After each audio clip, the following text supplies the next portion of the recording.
So CBD businesses have to wait up to 5 years for their pre-COVID customer numbers to return.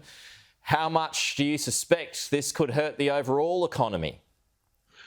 Quite significantly, Peter. Look, at the moment, there's a growth number out there of 4.75%, which is a really good number.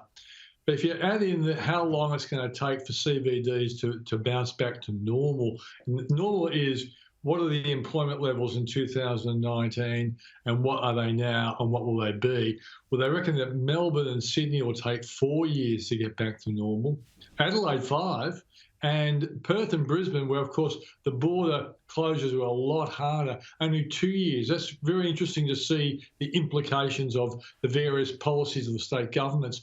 But, Pete, it does put a governor on the improvement of the economy, but we are focusing on the losses, and losses are primarily in the CBD.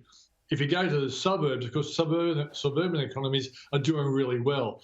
So the lockdowns are a negative, but they're not as significant. I think it's been calculated that it's about a $7 billion cost because of the Sydney lockdown being extended. But every week it'll cost another $1 to $2 billion. And so how do you think the stock market is going to react to that? Pete, we could be in for a rough ride this week.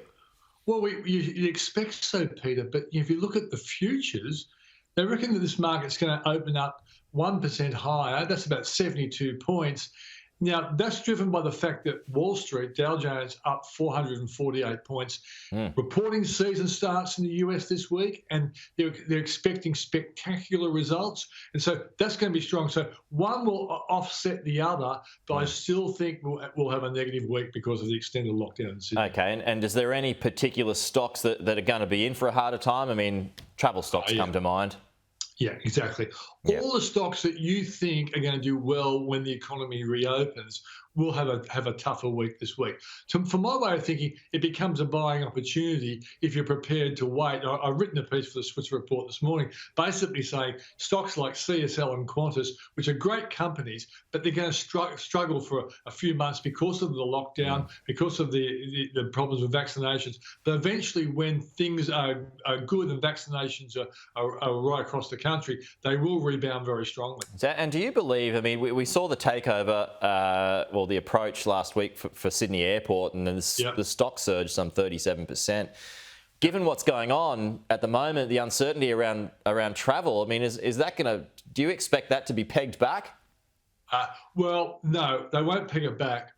The thing is this, Pete, this is an infrastructure play, and infrastructure is always a long-term return. So these guys actually think they're getting it cheap because of the problems around Australia. Their key number they're looking at is how long will it take for most of Australia to be vaccinated? And even the central bank thinks once Pfizer gets in, by the end of this year, a big number will be vaccinated, and they think international borders will be open by the middle of the year.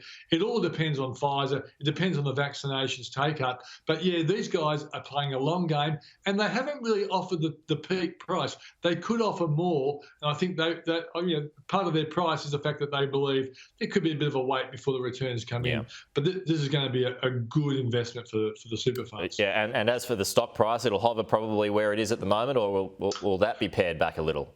Well, the interesting thing is, will someone else come in and offer? True. Often you see the first bid happens and then others pile in. And there's talk there that Macquarie, with a consortium, is looking at getting a bit of a slice of the action. So we have to wait and see. Well, it's a bit like Crown in that regard.